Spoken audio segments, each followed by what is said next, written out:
Video में आपका बहुत बहुत स्वागत है। जैसा कि इससे पिछली वाली वीडियो में हम 8.1 को कंप्लीट कर चुके हैं, तो इस वाली वीडियो में हम 8.2 को पढ़ेंगे। तो जो अपने पास है कि एक गुणोत्तर श्रेणी अपन को दी है कि 5/2, 5/4 और 5/8 है। तो इसका 20वां पद और nवां पद अपन को ज्ञात करना है। तो जो अपन को गुणोत्तर श्रेणी दी हुई थी वो ये दी है कि 5/2, 5/4 और 5/8 अपन को गुणोत्तर श्रेणी दे रखी है।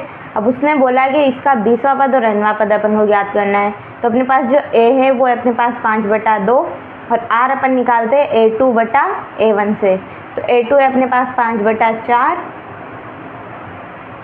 और a1 है अपने पास 5/2। तो इसको अपन लिख सकते हैं 5/4 इंटू 2/5। 5 से 5 अपन काट देंगे, 2 से 4 को अपन 2 बार काटेंगे। तो अपने पास जो r आया वो आया 1/2।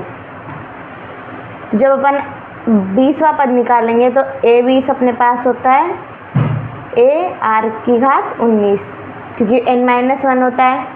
तो जब अपन इसको लिखेंगे तो a अपने पास है 5/2 और r है 1/2, इसकी घात 19। जब अपन ने इसको किया तो अपने पास जो आंसर आएगा वो आएगा a20 बराबर 5/2 इंटू 1/2 की घात 19। अब दोनों इंटू में है 2, अब इंटू वालों की घातें जुड़ जाती है। तो इसकी घात है 1 और इसकी घात है 19। तो अपने पास जो आया 5/2 की घात 20। ये अपने पास इसका आंसर हो गया। अब इसने अपन से nवां पद भी पूछा था, तो nवां पद तो n अपने पास जो आएगा वो आएगा a r⁻n-1। n-1 मतलब अपन a का मान रखेंगे 5/2 इंटू 1/2 की घात n-1। तो जो अपने पास आया ये 5/2 और 2 की घात n-1। अब दोनों की घातें जुड़ जाएगी, इसकी घात है +1 और इसकी घात है n-1। तो इसके +1 से इसका -1 काट देंगे तो अपने पास जो आएगा वो आएगा 5/2 की घात n। तो ये अपने nवां पद है। ये अपने पास इसका आंसर हो गया। अब जो नेक्स्ट क्वेश्चन अपन को दिया है कि उस गुणोत्तर श्रेणी का अपन को 12वां पद ज्ञात करना है जिसका 8वां पद 192 तथा सार अंतर अपन को 2 दिया हो। तो जो सेकंड क्वेश्चन है अपन को बताया कि a8 मतलब a8 को अपन लिख सकते हैं a r⁻7। ये अपन को 192 दिया हुआ है और r अपन को दे रखा है 2 और a12 ये अपने पास अपन को निकालना है।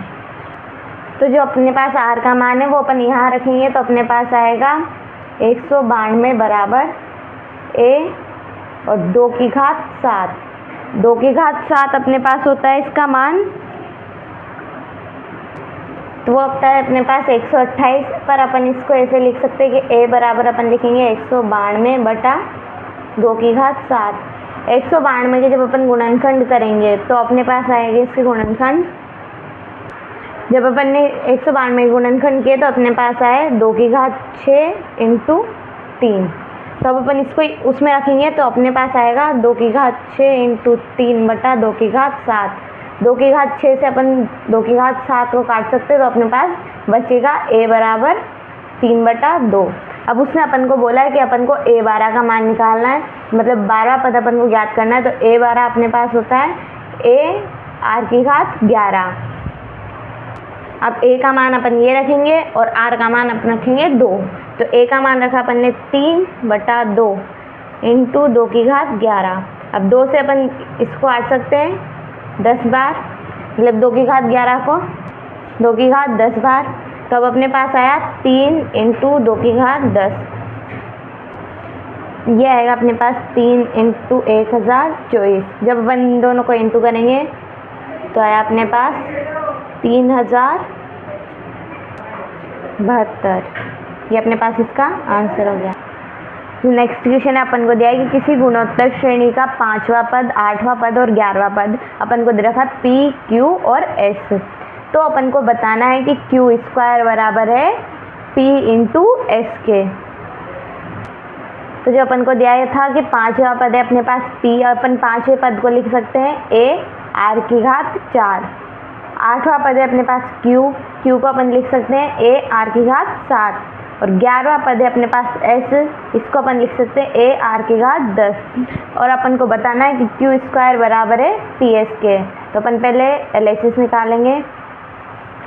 ये अपने पास आएगा क्यू अपने पास है ए आर की घात 7, तो क्यू स्क्वायर बराबर आएगा ए आर की घात 7 का स्क्वायर। तो अपने पास क्यू स्क्वायर बराबर आ गया ए स्क्वायर आर की घात 14, क्योंकि कोई भी घात हो और बाहर घात लग रही है तो दोनों घातें गुणा हो जाती है। तो जो अपने पास आएगा क्यू स्क्वायर बराबर आएगा ए स्क्वायर और आर की घात 14। अब अपन RHS देखते हैं। तो अपने पास RHS है P इंटू एस, तो अपने पास P है ए आर की घात 4, एस है अपने पास ए आर की घात 10। जब अपन घात इंटू करते हैं तो अपने पास जो घातें होती है वो जुड़ जाती है। तो इसके ऊपर है घात 1 और इसके ऊपर है घात 1, तो 1 और 1 जुड़ जाएगी तो अपने पास आएगा 1 का स्क्वायर।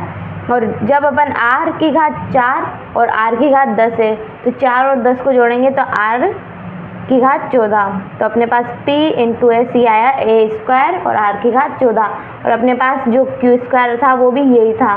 तो अपने पास LHS बराबर RHS आ गया, और यही अपन को दर्शाना था। ये अपन ने सिद्ध कर दिया।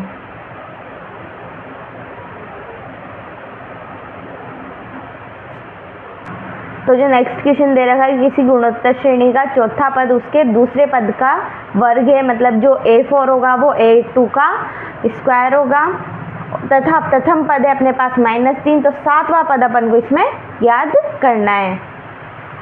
तो अपन को A बराबर तो दे रखा था -3, अब A4 अपन को दे रखा है A2 के स्क्वायर के।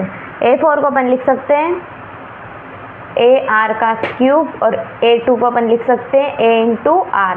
तो जब अपन इन दोनों के मान इसमें रखेंगे तो अपने पास आएगा ए आर क्यूब और ए आर का होल स्क्वायर। स्क्वायर को अपन नीचे गुणा करेंगे तो अपने पास आया ए आर क्यूब बराबर है ए स्क्वायर और आर स्क्वायर के। अपन ए का मान, अब आर को अपन आर के नीचे ले आएंगे और ए को ए के नीचे ले जाएंगे, तो अपने पास आएगा आर क्यूब बटा आर स्क्वायर और ए स्क्वायर बटा ए, क्योंकि ये गुणा में था तो ये भाग में चल जाएगा और ये गुणा में था तो ये इसके नीचे भाग में चला जाएगा। तो अपने पास आया, इससे अपन ए से ए स्क्वायर को काट सकते हैं और आर स्क्वायर से आर क्यूब को अपन काट सकते हैं। तो अपने पास आया आर बराबर ए, और ए का मान अपन को -3 दे रखा था तो आर बराबर आ गया -3। और इसमें अपन ने पूछा है उसने कि A7 का मान अपन को याद करना है, तो A7 ये अपने पास आएगा ए आर की पावर 6, ए का मान है -3 और आर का मान भी आया -3 और इसकी घात है अपने पास 6। जब अपन इसकी घात 1 और इसकी घात 6, तो अपन इसको अगर गुणा कर देंगे तो अपने पास आ जाएगा, तो अपने पास आएगा -3 की घात 7। जब अपन -3 की घात 7 को सॉल्व करेंगे तो 3 की घात 7 होते हैं अपने पास 2187, और माइनस का है और ऊपर विषम घात है तो अपने पास जो साइन आएगा वो आएगा माइनस का। तो A7 बराबर आया अपने पास -2187, कि अपने पास इसका आंसर हो गया।